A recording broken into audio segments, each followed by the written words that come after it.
రాష్ట్ర వ్యాప్తంగా బీఆర్ఎస్పీ బడిబాట కార్యక్రమంలో భాగంగా చెన్నూరు కాన్స్టిట్యున్సీ మందమరి మండల్ ఎంఈఓ గారికి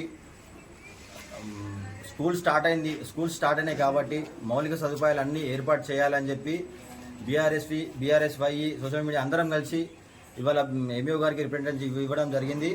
ఈ రిప్రజెంటేషన్లో ప్రైవేట్ స్కూళ్ళల్లో అధిక ఫీజులు వసూలు చేయడము, స్కూళ్ళల్లో నోటీస్ బోర్డులో ఫీజు పట్టికర్స్ వేయకపోవడము, అలాగే బుక్స్ కూడా స్కూళ్ళల్లో అమ్మడము, యూనిఫామ్స్ అమ్మడము, అధిక ధరలకు అమ్మడము, దీని అన్నిటిపై నియంత్రించాలని ఎంఈఓ గారికి రిప్రజెంటేషన్ ఇవ్వడం జరిగింది. అలాగే ప్రభుత్వ పాఠశాలల్లో మౌలిక సదుపాయాలు, టాయిలెట్స్ కానీ, క్లాస్ రూమ్స్ కానీ ఇవన్నీ కూడా ఏర్పాటు చేయాలని చెప్పేసి మేము కోరుతున్నాం బీఆర్ఎస్పీ పక్షాన.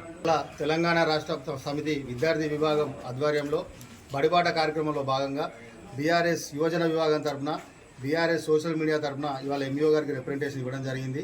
ఈ రిప్రజెంటేషన్ ముఖ్య ఉద్దేశం ఏంటంటే ప్రభుత్వ పాఠశాలలో మెనూ ప్రకారం పిల్లలకు ఆహారం అందించాలి, పేద విద్యార్థులకు బుక్స్ అందించాలి, పేద విద్యార్థులకు యూనిఫామ్ అందించాలి. అదేవిధంగా ఇక్కడ మందమరి మండలంలో ఉన్నటువంటి ప్రైవేటు పాఠశాలలు వారి యొక్క దోపిడీ అధికంగా ఉంది. పేద విద్యార్థులు చదువుకోలేని పరిస్థితి ఇవాళ ప్రైవేట్ పాఠశాలలో ఉన్నది. కాబట్టి ఎంఈఓ గారు అలాంటి పాఠశాలల మీద, అదేవిధంగా ప్రైవేట్ పాఠశాలలో విద్యార్థులు చెప్పే మన గురువుల యొక్క ఎడ్యుకేషన్ క్వాలిఫికేషన్స్ డిస్ప్లేగా ప్రదర్శించాలి.